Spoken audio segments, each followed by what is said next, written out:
اللہ سبحانہ تعالیٰ بندے کی دعا ہر وقت قبول کرتا ہے، لیکن اگر کوئی تکلیف یا بیماری ہو یا جادو کی شکایت ہو تو اس کے لیے باقاعدہ طریقے پر بیٹھ کر اپنے رب کو پکارنا، قبولیت کے اوقات میں رب کو پکارنا بہت ضروری ہے، کیونکہ جتنی بڑی مشکل ہوتی ہے اس سے نجات کے لیے اتنی ہی بڑی ایفرٹ بھی لگانی پڑتی ہے۔ اس لیے ضروری ہے کہ اللہ تعالیٰ سے بہت اچھی طرح دعا کی جائے، گڑ گڑا کر، اور اس سے پہلے اللہ تعالیٰ کی حمد و ثنا اور تعریف کے کلمات کہنا نہ بھولیے۔ سبحان اللہ والحمد للہ ولا الہ الا اللہ واللہ اکبر ولا حول ولا قوۃ الا باللہ۔ سبحان اللہ، پاک ہے اللہ،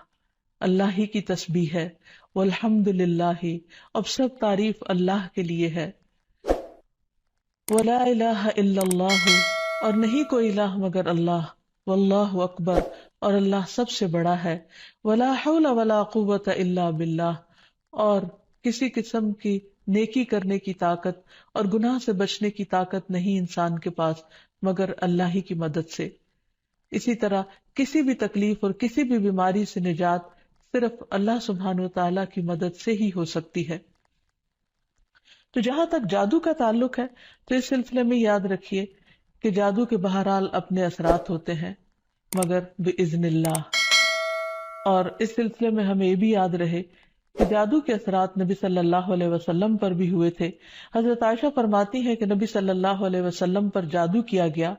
اور اس کا اثر یہ ہوا تھا کہ آپ خیال فرماتے کہ کوئی کام آپ کر چکے ہیں حالانکہ وہ کام ابھی آپ نے نہ کیا ہوتا، لیکن اس جادو کا کوئی تعلق نبی صلی اللہ علیہ وسلم کے فرائض منصبی سے نہیں تھا، یعنی آپ کے اوپر باقاعدہ وحی آتی تھی، آپ لوگوں کو تعلیم دیتے تھے، آپ کی جتنی بھی ذمہ داریاں ہیں ان کو بہت آسان طریقے سے پورا کر رہے تھے۔ ہاں، بعض اوقات عام روزمرہ کے کاموں میں کچھ خلل واقع ہو جاتا۔ اسی طرح حضرت عائشہ رضی اللہ تعالی عنہا پر بھی جادو کیا گیا۔ اس سلسلے میں عمرہ جو ان کی شاگرد ہیں وہ کہتی ہیں کہ ایک مرتبہ حضرت عائشہ بیمار ہو گئی اور ان کی بیماری کا دورانیہ بہت لمبا ہو گیا، یعنی وہ ٹھیک نہیں ہو رہی تھی۔ اسی دوران مدینہ منورہ میں ایک طبیب آیا، یعنی علاج معالجہ کرنے والا، تو حضرت عائشہ کے بھتیجے ان کے پاس گئے اور انہوں نے حضرت عائشہ کا نام لیے بغیر ان کی ساری علامات بتائیں کہ وہ کس قسم کی تکلیف میں مبتلا ہیں، اور ان سے پوچھا کہ یہ کس قسم کی بیماری ہے۔ تو اس طبیب نے کہا کہ جس عورت کے بارے میں یہ علامات بتائی جا رہی ہیں ان پر کسی نے جادو کیا ہے۔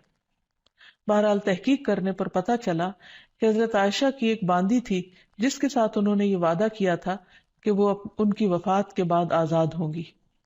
تو اس باندی نے آپ پر جادو کر دیا تاکہ حضرت عائشہ کی وفات جلد ہو جائے اور وہ آزاد ہو سکے۔ بہرحال اس کے بعد حضرت عائشہ نے اس کو عربوں کے ایک مضبوط قبیلے کے ہاتھوں بیچ دیا اور اس کی قیمت کے بدلے ایک اور غلام کو آزاد کر دیا۔ تو اس واقعے سے بھی پتہ چلتا ہے کہ بہرحال جادو برحق ہے، یعنی جادو ایک اثر رکھتا ہے۔ برحق ہونے کا مطلب یہ نہیں کہ اس کا کرنا درست ہے، ہرگز نہیں، بلکہ جادو تو کفر ہے، جادو تو کبیرہ گناہوں میں سے ایک گناہ ہے، لیکن لوگ بہت سے اور کبیرہ گناہوں کی طرح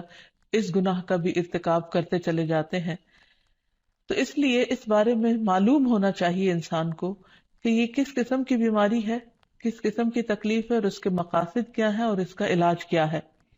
سب سے پہلی بات تو یہ ہے کہ جادو عموماً دشمنی یا حسد کی وجہ سے کیا جاتا ہے، یا کسی سے کوئی انتقام لینے کے لیے، کوئی بدلہ لینے کے لیے، اور اس کا مقصد یہ ہوتا ہے کہ دوسرے کو تکلیف میں مبتلا کر دیا جائے۔ یہ بالکل ایسے ہی ہے جیسے لوگوں کو جسمانی طور پر تکلیف میں مبتلا کیا جاتا ہے کہ کسی کو کچھ مارا جائے ہاتھ سے یا کسی ڈنڈے سے تو جسم کو تکلیف ہوتی ہے، اسی طرح روح کو بھی تکلیف پہنچتی ہے، اور روح کی تکلیف کچھ الفاظ کے ذریعے ہوتی ہے۔ جیسے عام روزمرہ زندگی میں بھی جب کوئی ہماری تعریف کرتا ہے تو ہمیں اچھا لگتا ہے، اور جب کوئی ہمیں گالی گلوچ کرتا ہے تو ہمیں اس سے تکلیف پہنچتی ہے، اذیت پہنچتی ہے، چونکہ روح اور جسم آپس میں گندے ہوئے ہیں۔ اس لیے اگر جسم کو کوئی تکلیف پہنچتی ہے تو وہ اس کا اثر روح تک جاتا ہے۔ اسی طرح اگر روح پر کوئی چیز اثر انداز ہوتی ہے، کوئی کلام یا کچھ ایسے عملیات، تو اس کا اثر جسم تک بھی جاتا ہے، اور اس طرح انسان جادو کے اثر سے نہ صرف یہ کہ روحانی طور پر بلکہ بعض اوقات جسمانی طور پر بھی بیمار ہو سکتا ہے، اور اس میں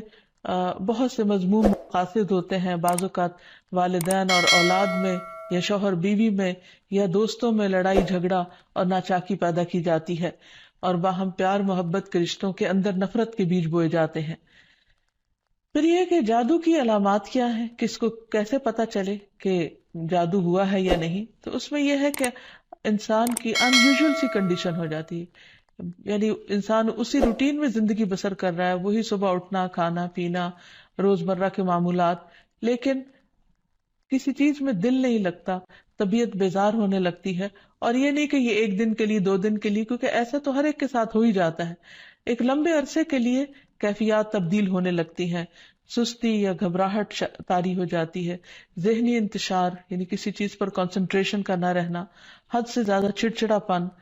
بعض اوقات عبادات میں بالکل دل نہ لگنا، اور بغیر کسی ظاہری بیماری کے یا بغیر کسی ظاہری جسمانی بیماری کے انسان کے اندر بیماری کی کیفیت محسوس ہوتے رہنا. بعض اوقات ڈراؤنے خواب آتے ہیں، کبھی خون کے چھینٹے اور کچھ غیر معمولی قسم کی چیزیں گھروں میں دیکھی جاتی ہیں. بعض اوقات خاوند بیوی ایک دوسرے سے نفرت کرنے لگتے ہیں، ان میں جدائی تک ہو جاتی ہے. لیکن اس کا یہ مطلب نہیں کہ ان علامات میں سے کوئی ایک علامت کسی وقت انسان کے اندر پائی جائے تو انسان فوراً شک کرے کہ مجھ پر جادو کر دیا گیا. کیونکہ آج کل یہ وبا بھی بہت عام ہو چکی ہے کہ ہر دوسرا شخص اس وہم میں گرفتار ہے کہ اس پر کسی نے کچھ کر دیا ہے. یہ ضروری نہیں ہوتا کہ ہر وقت ایسی علامات کسی کے کچھ کیے سے ہی ہوں. یہ ویسے بھی انسان ہے، کبھی تھک جاتا ہے، کبھی غذا میں کوئی تبدیلی ہو جاتی ہے، کبھی ویسے بھی انسان کا دل اللہ کے ہاتھ میں ہے، جس طرف چاہے اس کو پھیر دے. تو انسان کی طبیعت میں ایک ملال سا اور ایک سستی، ایک بے چینی سی پائی جاتی ہے.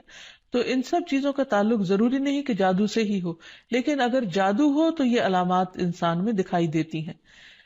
اب اگر کسی کے اندر ایسی چیزیں ہیں اور علاج کے باوجود، جسمانی علاج کے باوجود شفا نہیں ہو رہی، تو اس کے لیے ضروری ہے کہ انسان پھر روحانی علاج بھی کرے. روحانی علاج کے لیے ضروری نہیں کہ کسی بابے کے پاس یا کسی مذہبی بزرگ کے پاس ہی انسان جائے. انسان خود بھی اللہ سبحانہ و تعالیٰ کا کلام پڑھ سکتا ہے اور پورے یقین اور ایمان کے ساتھ، اور اس سے انسان کو شفا ہو سکتی ہے. کیونکہ کسی انسان کے ہاتھ میں کوئی طاقت نہیں، اصل طاقت اللہ کے کلام میں ہے، جس کو پورے یقین اور ایمان کے ساتھ پڑھنا چاہیے. بہرحال اس سے پہلے کہ انسان کسی ایسے جادو کا شکار ہو، کچھ حفاظتی تدابیر بتائی گئی ہیں. جیسے جسمانی بیماریوں سے بچنے کے لیے حفاظتی تدابیر بتائی جاتی ہیں، ایسے ہی روحانی بیماریوں سے بچنے کے لیے بھی حفاظتی تدابیر ہیں. اس میں سب سے پہلے تو یہ کہ انسان پاک صاف رہے، طہارت اور وضو کا اہتمام کرے، عبادات کی پابندی کرے، کیونکہ شیاطین ایسے شخص پر اثر انداز نہیں ہو سکتے کہ جو اللہ سبحانہ تعالیٰ کے ساتھ مضبوط تعلق رکھتے ہیں. عبداللہ بیان کرتے ہیں کہ نبی صلی اللہ علیہ وسلم کے سامنے ایک شخص کا ذکر کیا گیا کہ وہ صبح تک پڑا سوتا رہا اور